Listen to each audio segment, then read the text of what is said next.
put in order for Moses and the people of Israel, the priesthood. He set up all the implementation of the tabernacle, the clothes, and all the things.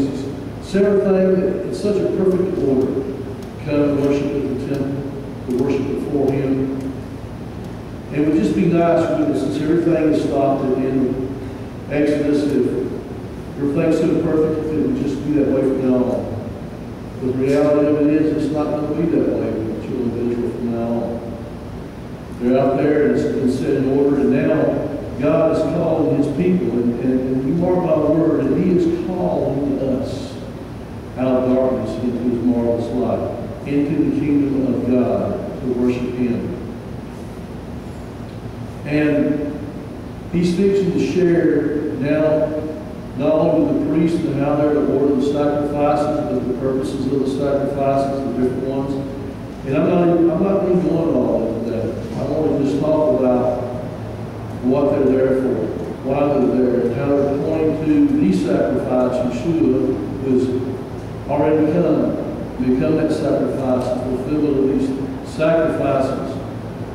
But the point here is that God has a divine order for the people of God.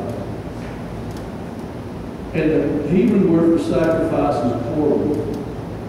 is korban, and it really means to draw near to God. So in all these sacrifices, the whole purpose, whatever the sin situation was, and we all have different sin situations going.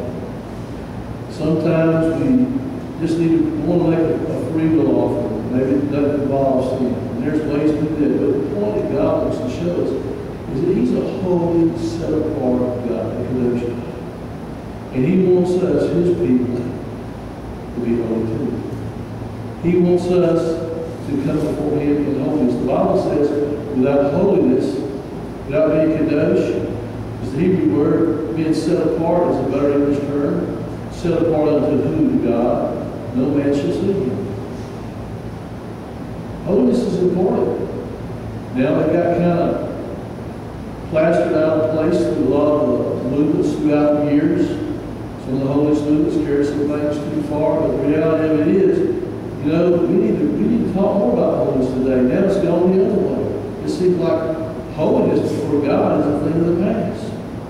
It's acceptance of how anybody's living, whichever way they want to live. Want to come in and just be seeker friendly, let everybody live the way they want to live, accept them the way they are in their sin. But God says no. We want unity. God is a God of unity, but not unity at the cost of obedience to His word. Because God sets Israel apart. That does not sound like unity with the world, does it? To be a friend of the world is to be an enemy in the new covenant, the Bible says, of God. So we're to be set apart, but we're to be set apart according to His order.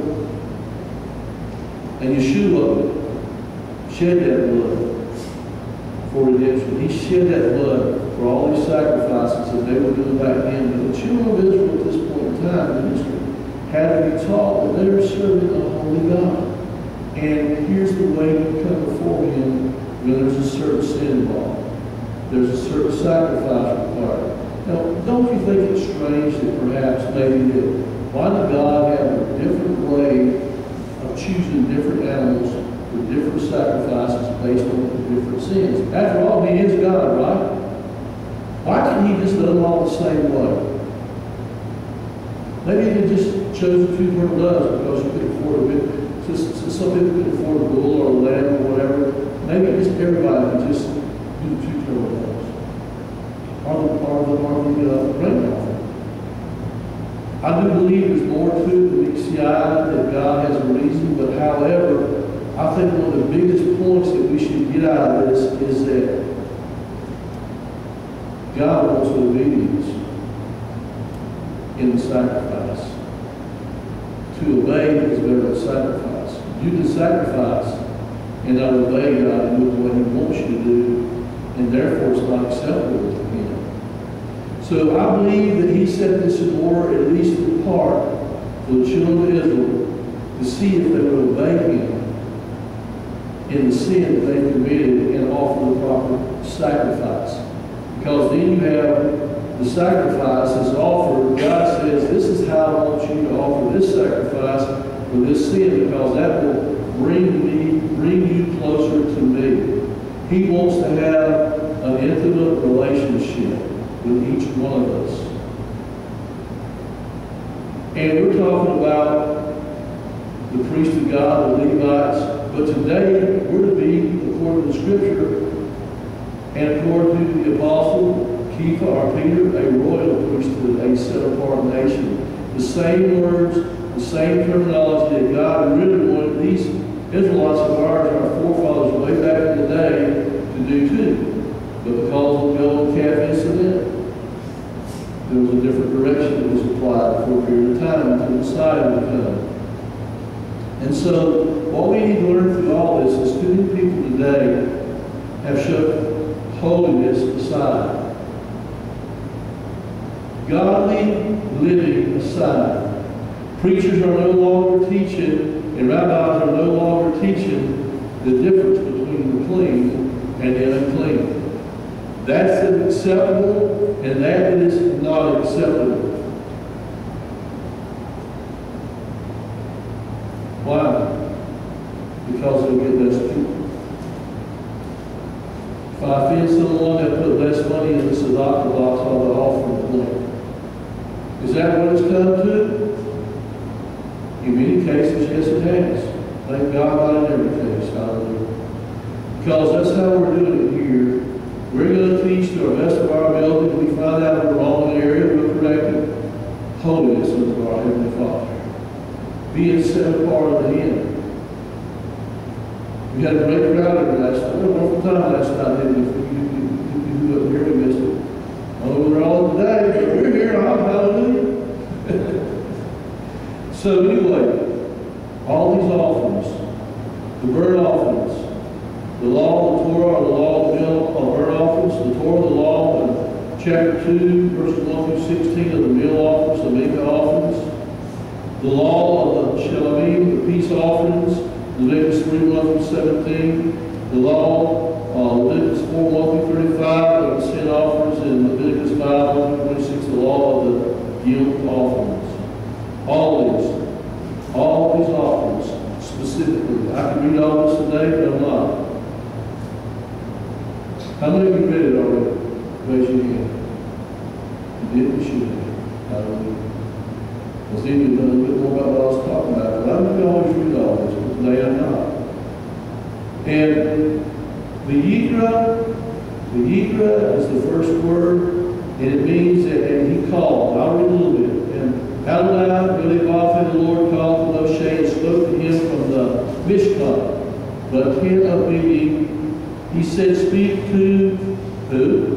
The children, the people, is on your translation, of Israel. Say to them. And now we have to remember, because I do this a lot now, especially when we have visitors, because there's a great confusion upon who the people or the children of Israel are. Well, that's the Jews, and the church is the Gentiles. That's common practice. And that's where people are at, because I used to be there, and no doubt some or all used to be there. God's teaching us, and He's calling us, and He's separating us into a life of holiness to learn His ways. This is what Torah teaching is all about, to learn His ways. Because without this foundation, you can read the Brit Hadashah if you want to. And that's why we have so many different mixed up theological teachings and different denominations today, because they base it all off just about the New Testament without a foundation. Yeshua is the Torah, the Word of God. How can they say that, well, we believe that Yeshua died and rose again for us, and that all we need is the New Testament? When He is the Word of God, the whole Word of God, and the New Testament comes from the Old Testament to the Law. It's directly, and many times, directly quoted, and many times inferred if it was not directly quoted. And it simply proves what was said in Genesis or Reshit to Malachi or Malachi, that Yeshua would one day come. And He would fulfill that. The living Word of God, dwelling among mankind. The Word became flesh and dwelt among mankind. So who is Israel? Every born-again believer in covenant with the Jewish Messiah. It doesn't matter if you're Jewish or Gentile. It was a mixed multitude out here in the wilderness when the Hebrew was being written down by Moses as God was giving it to him face to face. It was a mixed multitude of Hebrews and Gentiles, making up the whole house of Israel. Anybody can be a part of the house of Israel. That is the very reason why the Messiah came and he bled and he died to be a once and for all sacrifice, so that all of mankind, the partitioning wall, the divided wall, would be broken down, and all of mankind could come before him and worship. Worship with psalms, with praise, read his word in prayer. That's our reasonable service. That's our sacrifice unto him. To magnify his name, to praise his name, to share the good news of his name that he's come, how he's redeemed us, how he's called us out of darkness into his marvelous light, and set us apart to live as kings and priests unto him. Hallelujah. And so Israel, the whole house of Israel, Jews and Gentiles at this time, is going to be taught through a process how they will come before a holy God through the priesthood. So that they will learn at some point in time, as we have today and are still learning, how that we are called to be priests through Messiah, our high priest and intercessor. We're no longer under the era priesthood. We're under the Messianic priesthood, the Melchizedek priesthood, that Yeshua rules and reigns at the right hand of the Father in heaven. So we're to be his priest. We need to act like it. We need to find out what it means to act like it, how to live like it. We've been talking in the last few parshas how the Sabbath was extensively emphasized. Was it not? It's the signet ring. It's America. Yeah, look at the empty chairs here today. All over America, there's empty chairs. Well, you know, I'll just do it when I can, when I can and won't. God knows there's circumstances for those who haven't learned about it yet. They're still learning. But once we learn and understand that the reality of the Sabbath was given in Genesis before mankind, the seventh day was created for rest time. Was it because God was tired? No. He was going to be a signet ring for his people one day, who he was married to and who belonged to him. And the thing about the Jewish people today, even though a lot of them, bless their hearts, just like Gentiles, haven't truly accepted the Messiah, a lot haven't, a lot haven't, there's still a picture that identifies with the Sabbath. Even the ones who don't believe in their Messiah yet. That witness has always been here, ever since.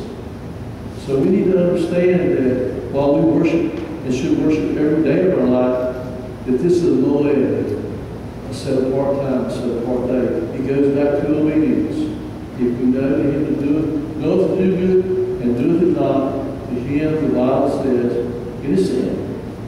If you and I know to do something, and we reject it knowing. Now, you understand, I'm talking about knowing. There's a lot of people doing things that don't know. We talked about here today, in part. In fact, those who did sins, not knowingly, and how they presented a sacrifice. Well, we got Yeshua today for those of us who sin, not knowingly, but when it's brought to our attention, we need to do what? To shoot up repentance from the heart. And in some cases, if it involves someone else that we wronged, not just, oh, I'm sorry that I did this to you 500 times. I won't do it again.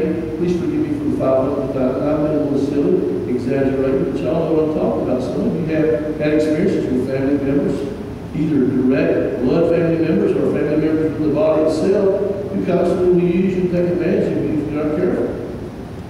No. We believe in restitution. The Bible teaches restitution.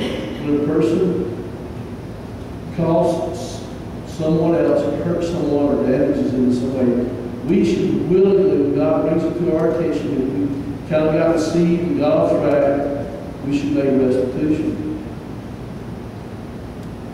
If there's no consequences, and God's teaching the children of Israel how to get forgiveness for what they've done, and how that there's 1/5 added in some cases when they've done something wrong. It's a restitution.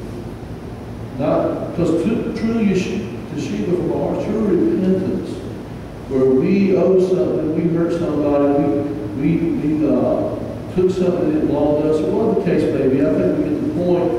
We should be willing to do restitution. If the person says, no, I appreciate the fact that you're willing to do it, that's what really matters, then God gave you extra mercy and grace, didn't He? Hallelujah. So, let's read a little bit more. When any of you brings an offering to Adonai, you may bring your animal offering either from the herd or from the flock. If his offering is a burnt offering from the herd, you must offer a male without defect. The reason I'll bring a little bit is because we know Yeshua was that offering, the Lamb of God, the perfect Lamb of God, without defect, without sin. And we've all, the Bible says, every one of us has sinned and fallen short of the glory of God. So we had to have a lamb from somewhere, ultimately, because these were temporary covenants until the Messiah would come, a true lamb without sin. And that's why He had to come down as the Word of God, born of a virgin woman, without sin, no corruption whatsoever at all.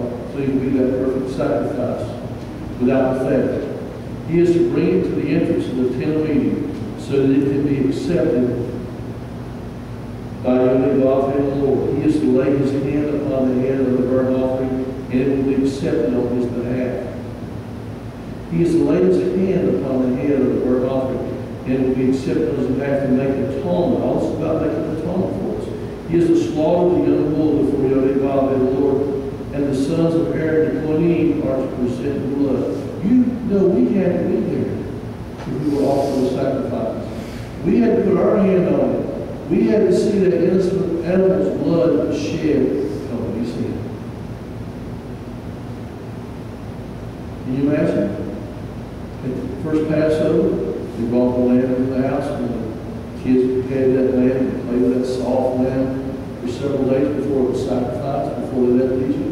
And they saw the lamb slaughtered and the blood poured out for their redemption, for their deliverance. That's what Yeshua did for us. The perfect Lamb of God took off His crown and royal robe in the very heavenly heavens, came down to planet Earth. You talk about love, love. Even in these sacrifices, the reason God's doing all this is to teach us His love. Because in this, if we'll learn to obey Him, we can walk above a lot of nonsense out here, a lot of sickness and sin and disease out here, by obedience, to learn the difference between clean and unclean. What we put into our bodies is the temple of God. Sexual immorality today is rampant. That's not acceptable to God. But yet we have the political candidates, we have all the stuff that went on. Our schools want to teach a choice. Are you a girl or a boy? Well, today I feel like I'm a girl, so I'm going in the girls' restroom. Tomorrow I may be a boy again. Is anybody keeping up with this? Don't waste a lot of time, but that's where we're at. That's where we're at today. Flawed in the Creator of the universe's face. That's just where we're at today. Some of you get ready to go to college. You already see it in the school system. If you're blessed enough to have believing parents and taught at home, you have no idea how blessed you will have been. I promise you, you have truly been blessed. But when you go to college, you're going to see some things that's going to frighten you out of your mind on what's going on. It's going to be uglier than you can ever imagine. As we get closer to the end of time and Messiah's return, demonic spirits are going to go forth like they've never gone forth before. We have not even seen the debauchery that's coming in. That's why we need to be strong men and women of God. Understand who our sacrifice is and how we need to walk in obedience to Him. Learn how to be set apart according to the Scripture. To live the way He wants us to live. We are only salt and light. on planet Earth to reach the lost and dying world. And they don't like it. That should surprise you that light has no fellowship with darkness. But light can cause the darkness to leave if we're true light. And we keep living, we keep shining that light, and keep ourselves full of the oil, the anointing of the Holy Spirit to be the priest that we need to be.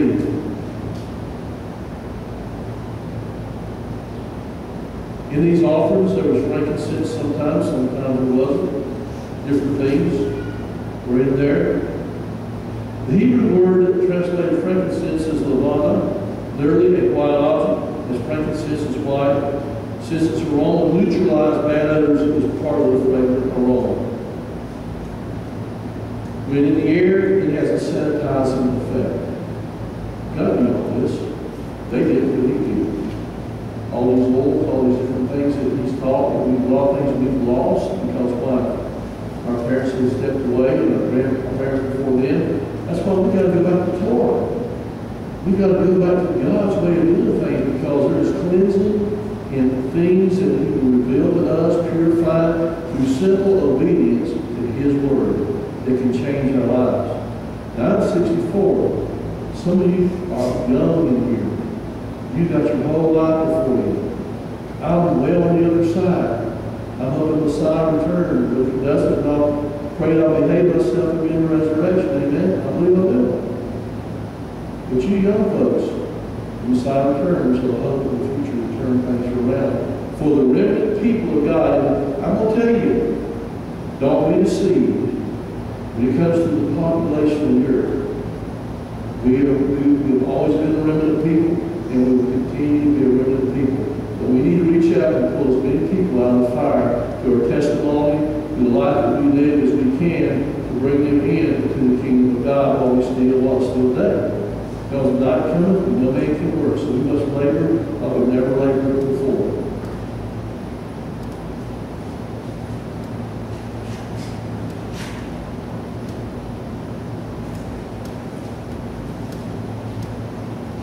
The first 3 chapters of Leviticus introduce sacrifice as a means of atonement and reconciliation to God for what we've seen.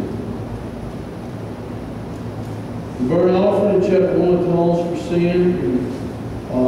In chapter 3, fellowship or peace offerings reconciles our relationship with our Creator Adonai, the Lord. Only one more thing is needed, and that's purification. We're in the process of purification, sanctification, being set apart, a holy people. Paul said, I die daily. In other words, he was on a constant journey of daily dying to the flesh nature, a daily sanctification, a daily purification. There are 3 things that sacrifices show. Number 1, there is a substitution taking place in the sacrifice. The animal dies in our place with the sinner. That's the substitution. Yeshua was that substitution for all of mankind, as we said a while ago. In Leviticus chapter 4, verses 13 through 15, if the whole Israelite community sins unintentionally and does what is forbidden in any of the Yonah Bape's commands, even though the community is unaware of the matter, they are guilty. What does that say? They didn't realize they had sinned. They didn't realize they broke that commandment. There's so many laws out here today that we're breaking every day and we're not aware of it. But if the policeman has to catch you breaking the law and decides to give you a ticket and you got to go to court, you go, Judge, I didn't know that law was there. Well, there's no excuse for it. It's the law. That's what he's going to do. No excuse. And then you hope he's going to give you some grace because he knows if he looks at your record and never done anything before, he can get in trouble. And that's what grace comes in. Thank God that Yeshua provides a lot of grace. But the reality of it is, there is no excuse for ignorance of the law. It says that even though they were unaware of the matter, they are still guilty. When they become aware of the sin they committed, they simply must bring a young bull as a sin offering and present it before the tent meeting. The elders of the community are to lay their hands on the bull's head before the Yonah Bape of the Lord, and the bull shall be slaughtered before the Yonah Bape of the Lord. Imagine this scene for a moment. You and I, an Israelite, in need of forgiveness and cleansing, so we bring the required sacrifice before the tent of meeting. The stench of blood hangs heavy in the air. The sacrifice smells it and begins to, the sacrifice smells it and begins to struggle because he smells death. We wrestle the animal in place, putting our hand on his head, and while this act of identification is taking place, the priest draws a knife across the neck of the sacrifice. In clear, graphic detail, you and I, the sinner, in search of forgiveness and cleansing, see up close and personal just what the New Testament still says, the Old Testament says, that the wages of sin is still death. Because Yeshua died for us, does not do away with the death sentence without the sacrifice of repentance. The wages of sin is still death. Sin is a very serious business today, even though it's like nonchalant. Pastors, rabbis, all kinds of different other kind of priests seem to pay no attention anymore. They're more concerned about tickling people's ears and making sure they got a good paycheck than they are telling the truth. Leading people right out into the very pit of hell that they're supposed to be there to deliver from the pit of hell. I'm just being serious about it today. I'm tired of seeing it, but it's going to continue on. It's going to get worse. But we need to have our change around and remind us what we're dealing with out here as people of God. That we have a very important job to do. We've been truly separated as a blessed people to reach out to poor people from out of hell that others should be doing, that's supposed to be doing, that's not doing. Everything about the sacrifice points to how strong sin impacts your and my life and our world. And just as we stated earlier, sin has to be dealt with. If you do not raise your child right, if you let your child disobey and continue, and you do not give that child any consequences, that sin is going to overcome you one day or one day, and they're going to be in jail or dead on drugs or whatever the case may be. The greatest gift of love is to require obedience and teach them how, with your children from a very young age, you'll deliver their soul from hell. Bottom line. I know what I'm talking about. I've been a parent. Some of you had a lot more experience than I had, but I've been a parent, and I see the difference between children who require obedience, consequences when there's disobedience, to bring them back to obedience. I see children that grow up in that kind of atmosphere. 99% of the time they end up, even if they go away for a while, they come back being good children. The ones who don't, most of the time, without the mercy and grace of God, turn them around and go the other direction. Number two, the killing of the sacrificial animal is really not the central point. The central focus is what is done with the blood of the sacrifice, because it reveals the nature of the sacrifice. It purifies. The Bible says that the life is in the blood. The blood of Yeshua is the only blood that can bring us real purification from sin. For sin to be fully dealt with, it must be purged from the sinner. And it also we've all sinned and fall short of the glory of God. All of us needs it. All of us has received it and needed it. In particular, where it has steeped into the presence of God and His holiness. The presence of the sinner, even in the secret atonement, defile the temple. Today, why is it important that we need to teach the difference between clean and unclean? It's not about, well, if you want to be a part of the community, you need to eat pork.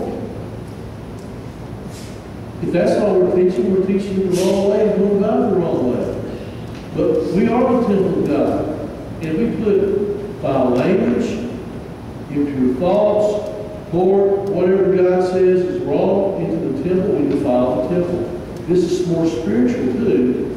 It's spiritual and physical. But the main focus is the spiritual issue brings cleansing to the physical if we wake up. Number 3, the removal of the rest of the animal. The rest of the animal that was sacrificed that was still there. The part that was not burned upon the altar of sacrifice represents the removal or the pollution of sin from the camp. That was left over was to be taken. It is a declaration that the camp is clean when we take it outside and get it out of the camp. We don't, what's going on in the world, what's going on outside in the world.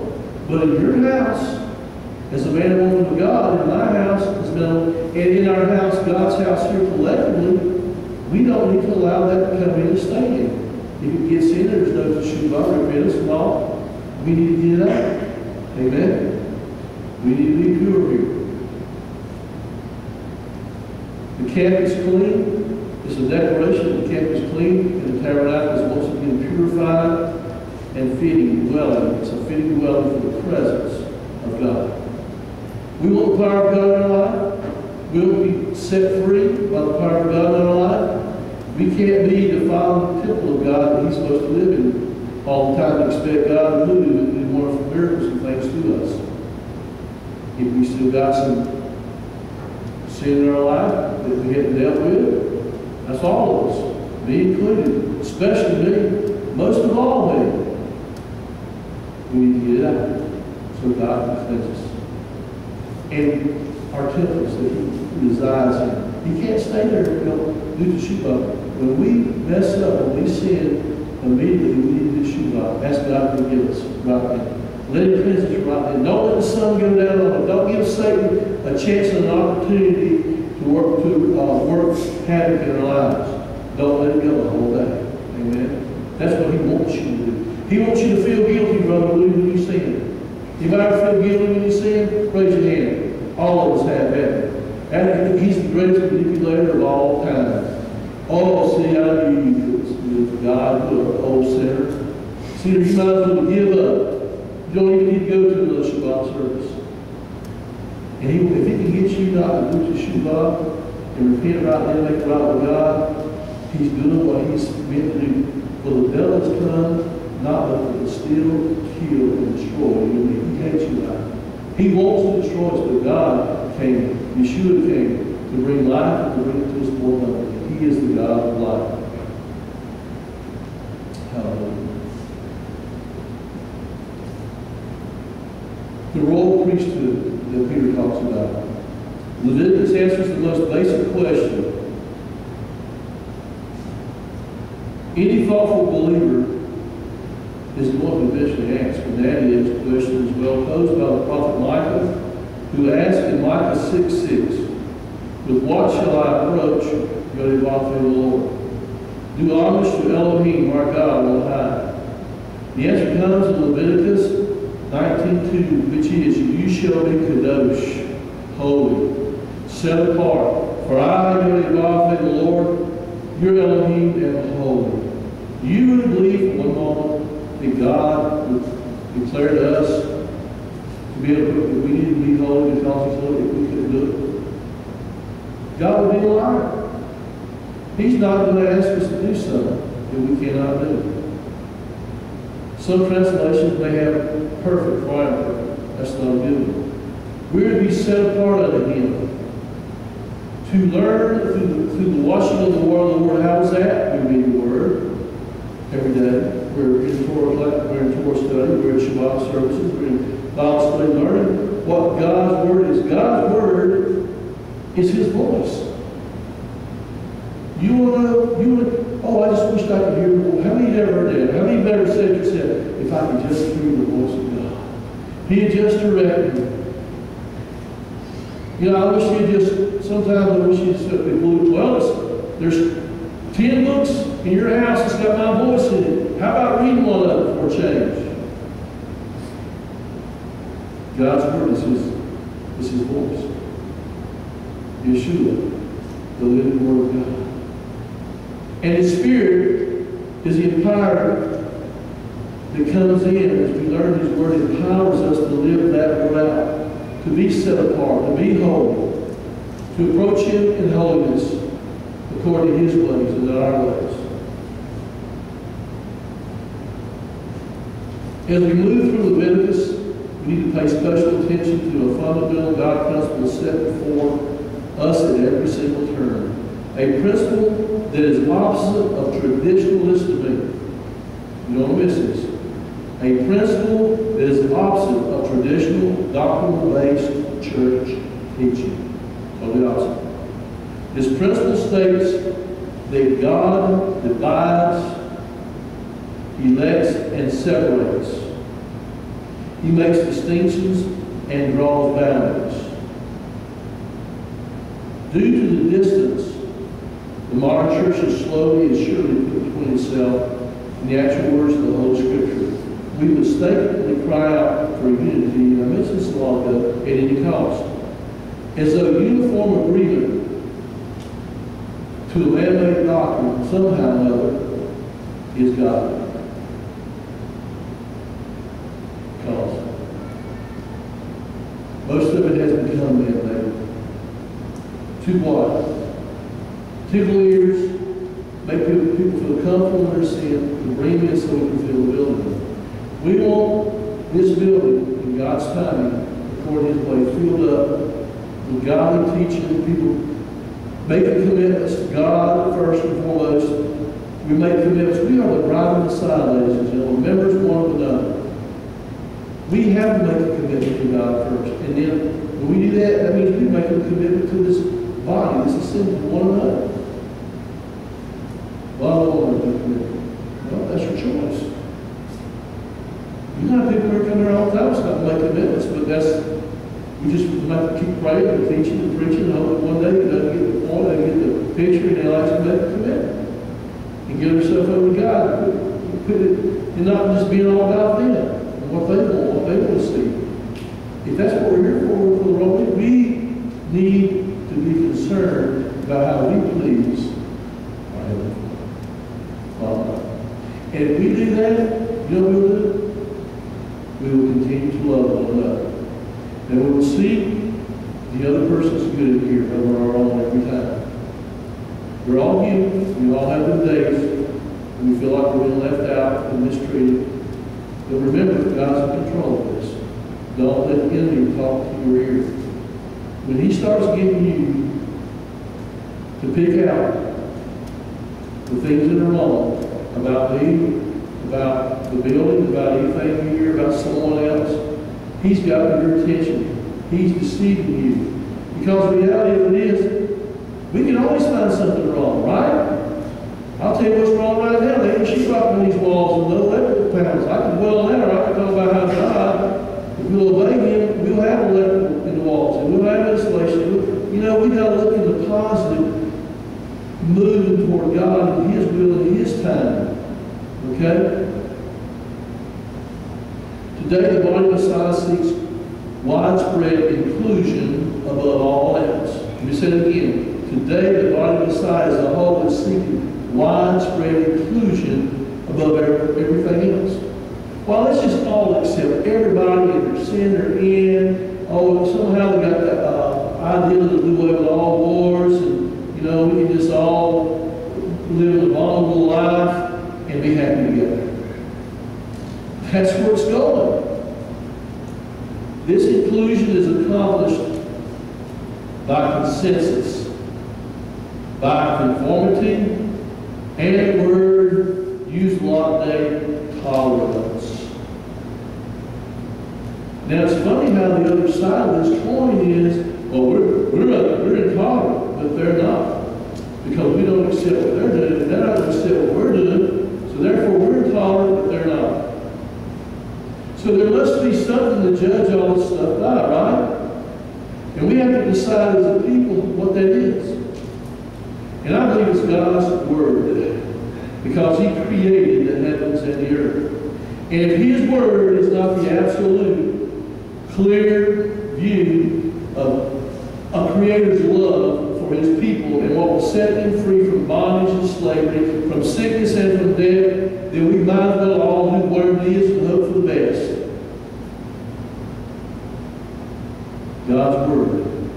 And God's Word, if we live by God's Word and people call us intolerant, then so be it. I had rather be intolerant to a society that's against God than to a God who loves me and died for me to redeem me from this situation. Because the end result is that, first of all, the beginning result is that personal relationship with Him and being with Him one day, amen? And He will rule and reign planet earth. When He comes, He's going to be the most intolerant person the world has ever seen, hallelujah, if they will obey Him.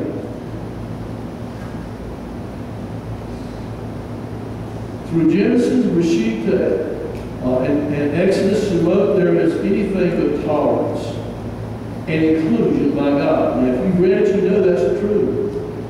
We have seen Adonai the Lord dividing light from darkness, evil from good, truth from deception, chaos from order, and Israel, unique from everyone else. If it bothers you to be different than the rest of the world, you've got a problem. Because if you're in a covenant relationship with Yeshua the Messiah, born again, grafted into the house of Israel, you and I are going to be different than everyone else. We're in the world, but we're not of the world. We're the love of people in the world. Hoping to pull some of out of that darkness into His light. We're supposed to be different. When you examine the sacrificial system, we see the same kinds of divisions and distinctions established between clean and unclean. Again, it's not about, don't meet somebody for the first time and you still eat pork sandwich. You know you can't eat pork sandwich just because God's Word. Don't be silly. That's not how you approach it. That's the least of their problems. You need to show them love, goodness, and kindness. And let God open the door for that conversation to come up. It'll come up one day. If you're around it long enough, we're to just share the good news. Hey, did you know that she would come to deliver us off from sin and darkness? From our past situation, from our broken homes, from our broken marriages, from the drug addictions and alcohol addictions and all the problems that people have. He came, you know, you may be looking at that right now, but He'll set you free. He'll give you peace in the midst of all that. Let the Ruach, you focus the Holy Spirit deal with other stuff down the road. Let's quit focusing on those things. Let's focus on the pure Word of God that Yeshua died for you first. Remember the story of the cart and the horse? Remember I talking about a lot? Don't get turned around. Yeshua first. The good news first. That's all they need to start with. They don't need to know about circumcision and uncertain. They don't need to know about pork and ham and this and that and the other. That'll come in time. God, the sanctifying process will work in their life. We are all, every one of us, including me, are still learning every day. If we're not learning every day, something's wrong. We have stopped. We have stopped praying with God's Word and we're not progressing, and we're getting ourselves in trouble. We will learn and continue to learn our whole life. This is a lifestyle, not a go to Shabbat meeting or Sunday meeting method of doing something. It's an everyday thing that we do. It's what we live. We live inside in us, the hope of glory, the hope for the lost and dying world. We say it again, when we examine the sacrificial system that we got here today, we see the same kinds of divisions and distinctions established between clean and unclean, holy and profane, divine and fleshly, priestly and common, ritual purity, sexuality, and diet. All divides into the acceptable and the unacceptable before God. And that is for His people who make that commitment. That's something we need to work on, getting ourselves in order the way God wants us to be if we worship Him. And then He'll use us to reach those who haven't known Him yet and bring them in, and God can do it in.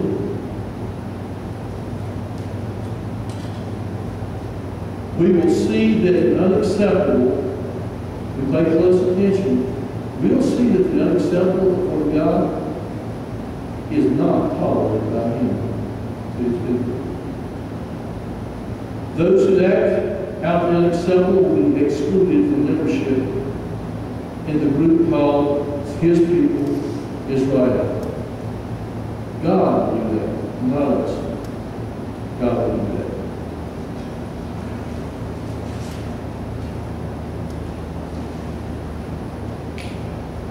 Hallelujah. Now, a little Bible going on for you.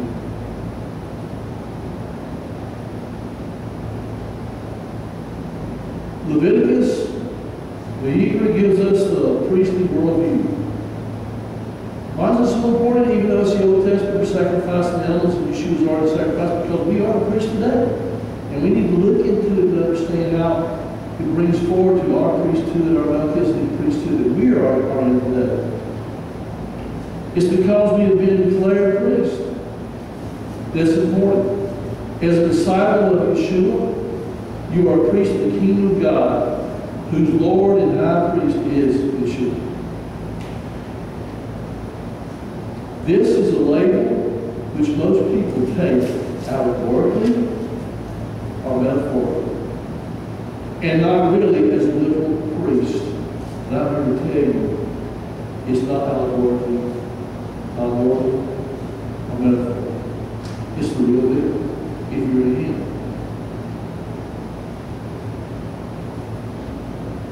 Of the entire believers, cliches printed on t-shirts and on ball caps.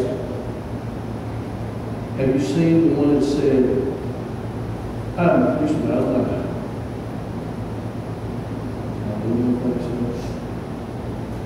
It's written in Revelation 1:4-6, John, to the 7 congregations, the 7 communities in the province of Asia, known as Turkey today, and from Yeshua the Messiah, who is the faithful witness, the firstborn from the dead, and the ruler of the kings of the earth, to Him who loves us and has freed us from our sins by His blood, and has made us to be a kingdom of priests to serve His God and Father. To Him be glory and power forever and ever. Amen.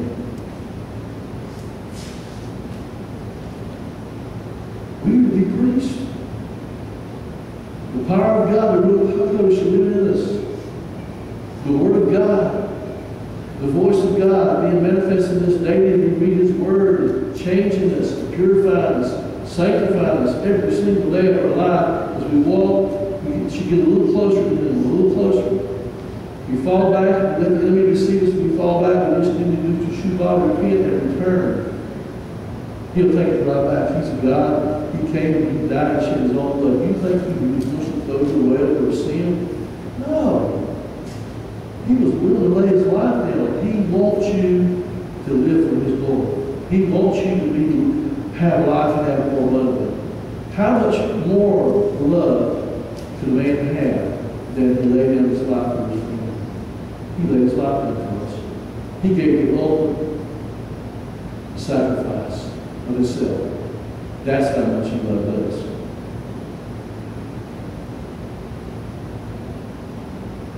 That's true love. True love. Not talk, but walk. Do it. Didn't have to, but He did. Our Creator.